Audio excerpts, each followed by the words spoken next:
लेख ने हमारे जीवन को लिख रही है कि तुम्हारा जन्म कहाँ होगा, तुम्हारा जीवन में तुम्हारी वृद्धि कितनी होगी, तुम्हारे पास धन की कितनी व्यवस्था बनेगी, तुम्हारा विवाह कहाँ होगा, तुम्हें संतान का सुख मिलेगा या संतान का सुख नहीं मिलेगा। इस सारा निर्माण के समय लिख दिया जाता है।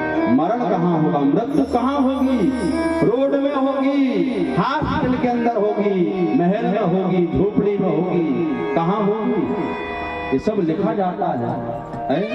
सारे लोग घर में प्राण नहीं त्यागते हैं, कोई रोड में चला जाता है, कोई अस्पताल में चला जाता है, कोई ऑफिस में चला जाता है, कोई सोते सोते चला जाता है। जाने का कोई ना तो समय फिक्स है, किसी को पता है, लेकिन जिस समय लिखा है चंद्र महीने में उस समय वो तय है। उस दिन का मृत्यु एक सेकंड भी इंतजार नहीं करेगी, एक पल भी इंतजार नहीं करेगी कि ये अभी अपने घर पहुंचा है या नहीं, इसने अभी भोजन किया है या नहीं, इसने अभी पानी पिया है कि नहीं, कोई वेट नहीं करेगी वो आपका। जैसे इस समय हुआ और उसने अपना काम किया, एक झपट्टे में मारा और बस जो भी थे चले गए। 4 दिन का मेला था, 2 दिन की जिंदगानी थी, आए और फिर चले।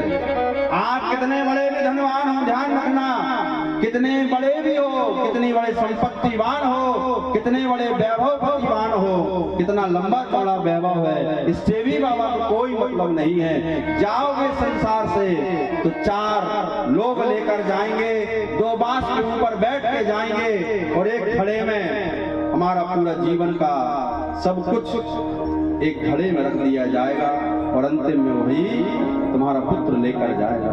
इस जीवन का सच है।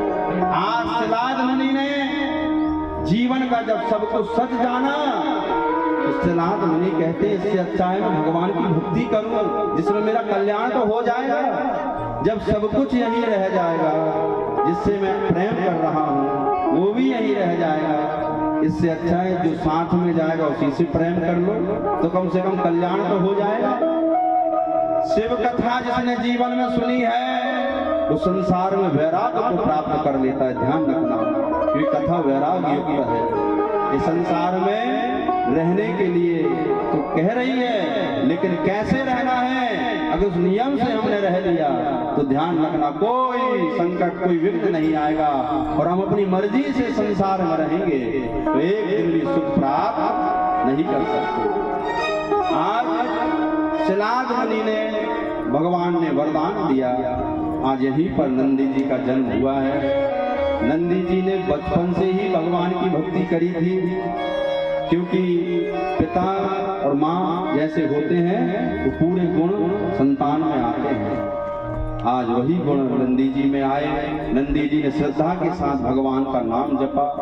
शुरू से आदत थी बाबा के ऊपर जल चढ़ाने की, शुरू से आदत थी बेलपत्री चढ़ाने की, शुरू से आदत थी भगवान नाम जपने की। जहाँ कीर्तन होता था नंदी जी पहले चले जाते थे। और एक बार अपने पिता को जब तपस्या में देखा कि मेरे पिता बाबा का ध्यान करते हैं, तो एक समय ऐसा आया कि आज नंदी जी ने भी अपने जीवन में कुछ समाधि लगा ली। नंदी जी ने जब बहुत बड़ी तपस्या करी है तो आज महादेव यहाँ पर प्रकट हुए हैं और मां पार्वती ने नंदी जी से कहा कि हे नंदी जी आपको क्या चाहिए बताओ, आपकी तपस्या में प्रसन्न हूँ, जो वरदान मांगोगे वो प्रदान करूंगी। नंदी जी ने कहा मुझे कुछ नहीं चाहिए। आज नंदी जी को मां पार्वती ने घोषणा कर दी कि आज मैं अपने नंदी को अपने पुत्र का स्थान देती हूँ। आज मां भगवती ने जगत जननी ने आज नंदी जी को अपना पुत्र के समान माना और संसार में एक घोषणा कर दी कि आज से नंदी मेरे पुत्रों के समान रहेंगे, मेरे गणेश के समान रहेंगे, मेरे कार्तिक के समान रहेंगे। आज ऐसी घोषणा कर दी।